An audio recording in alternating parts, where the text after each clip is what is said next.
evening, Cayman.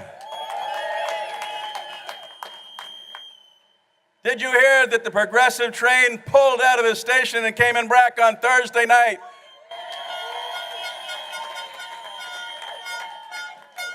With hundreds and hundreds and hundreds of people looking at it as it pulled out and jumping on. And tonight, what a great pleasure to see this massive crowd here for the second stop of the train. Thank you all for coming out tonight.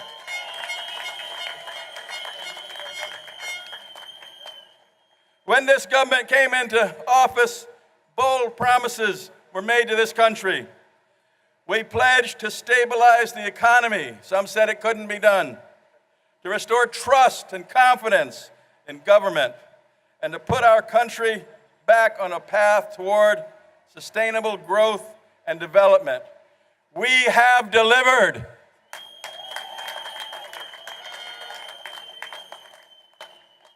By holding true to those commitments, confidence in political leadership has been restored.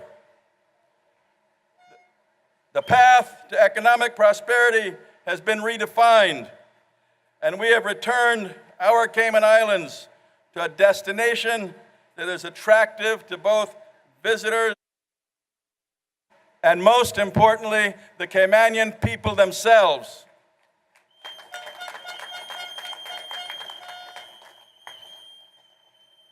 Tonight, in my short time, I want to focus on tourism, the economy, and the jobs.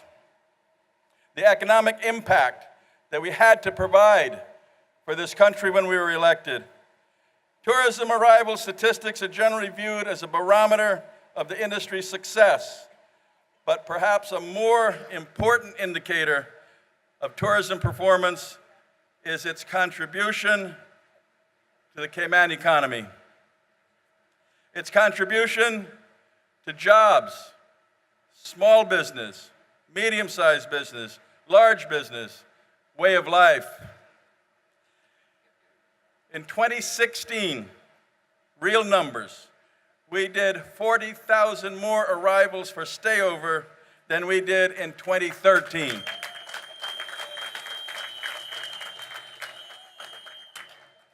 In 2016, we had 341,000 more people arrive here by cruise ship than we did in 2013.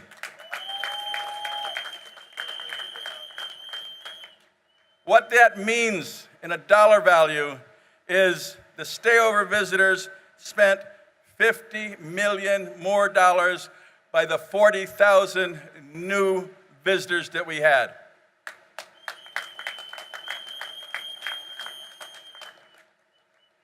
The new 341,000 cruise passengers spent $40 million more in 2016 than they did in 2013.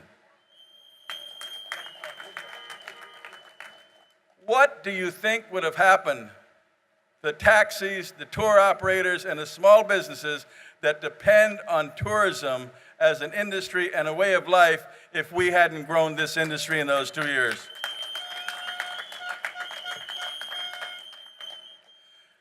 The impressive growth in tourism arrivals didn't happen by accident. Rather, this success is the result of careful planning and decisive action. It is due to the proactive efforts of the people you see sitting right here, the people that were in government and had to make decisions, had to take our economy back, had to build it for our way of life, for our benefit and our opportunity. We had to create the environment for each of us to have the Caymanian dream, to have success in our homeland. I've said many times that there are no magic formulas to drive visitation to the Cayman Islands. There are no one-size-fits-all solutions that automatically bring growth. Rather, it takes a sound understanding of the opportunities and challenges and the willingness to do something about it. This government has delivered.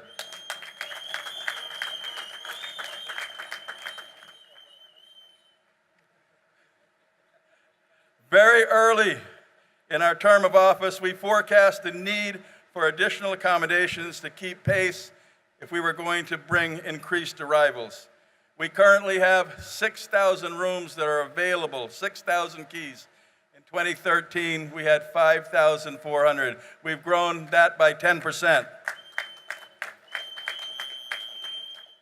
But the strategy in growing room stock is to diversify your product and to look at how you could include the shoulder season and level it out. Conferences, sporting events, weddings, culinary, nature, cultural, and medical tourism are all in the forefront of how we're attracting people here and building our industry. Along with the increase in rooms and diversification of our tourism product, we have positioned Cayman Airways to support this growth, to support the new arrivals, and with the fleet change of the new Boeing 37 MAX 8s and the 2 Saabs for Cayman Brac and the 2 Twin Otters for Little Cayman, we will have the newest fleet in the region.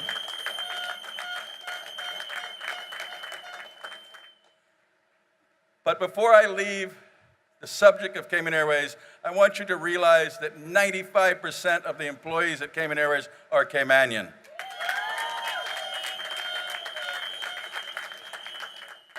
And that starts with the CEO, it goes to the pilots, it goes to the mechanics, and it goes right down to the interns that are training to pick up the new jobs.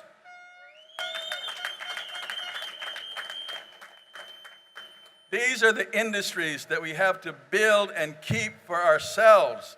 These are the industries that provide the types of jobs that Caymanians need to qualify in, the types of jobs that we have qualified in, and the types of jobs that this government will continue to make sure that Caymanians take advantage of and are trained in.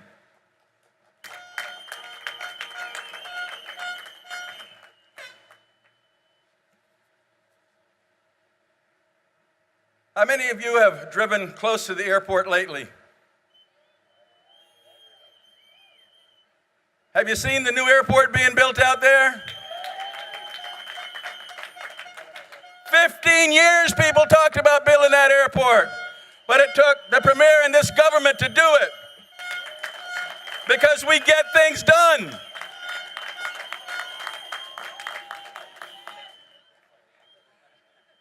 Think about the new jobs that we provided there. Think about the experience that the tourists that come to our shores will have when they go through a new airport that's 5 times bigger than what we had there presently. There's another thing unique about it.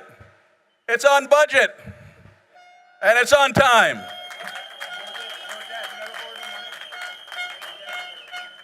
And we never borrowed 1 penny to build it.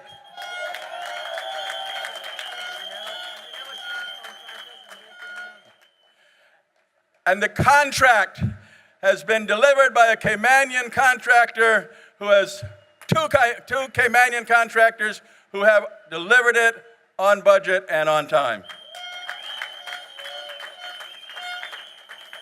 When you drive around and you see the new roads being built, understand that infrastructure needs are because your country is growing and developing because of this government.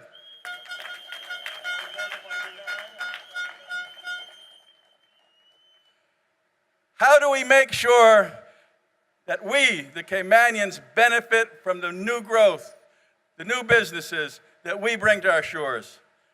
The hospitality school is open 3 years. Graduates are in place in the industry itself. A partnership between private sector and government. They talk about a vocational school. This is the model that we have delivered.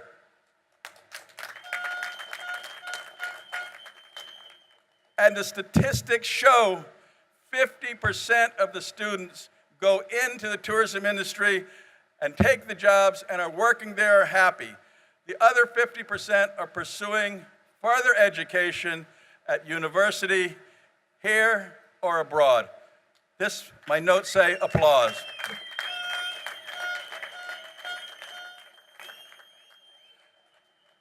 I want you to think of that as phase 1.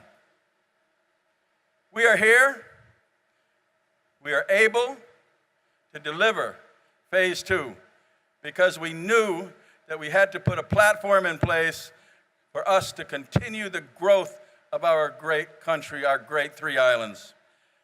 Think about the sustainability of where we've come from and the 3 years that we have shown you what we've done. On the books are 1,000 new hotel rooms because of the confidence that investors have in this government.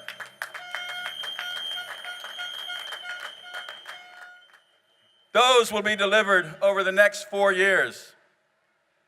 Along with the construction jobs, along with the hospitality school that is enlarged and made bigger to make sure that the Caymanians can be provided the skill sets they need to take advantage of the rooms and the opportunities that are coming. Cayman Airways will have the ability to open new routes, to look at new and expanding core market, to bring a diversified clientele. Southwest comes in June. Southwest Airlines is the largest provider of flights in the United States, which is our core market. Immediately, we see the growth potential there and what is ahead of us. I say these things to you to give you comfort and to understand that when you're looking at opportunity and looking at the next 4 years and what our phase 2 and what we have planned and what we need to get continuity in and get back after it after the 24th, it gives you great comfort to know and understand that more things are coming down and it is sustainable for all of us.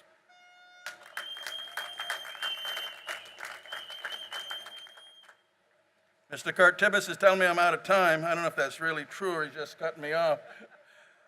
I want to say to you that it is an absolute great pleasure to be able to work with individuals that I've had the honor of working with in the last 4 years. I said this in Cayman Brac, and I'll say it again here tonight. Is there anyone here that needs a job? Look at who's sitting here.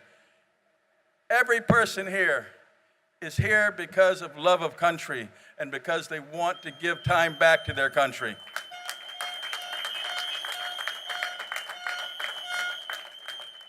So when you leave here tonight, remember this. May 24th, vote straight, vote progressive. Thank you.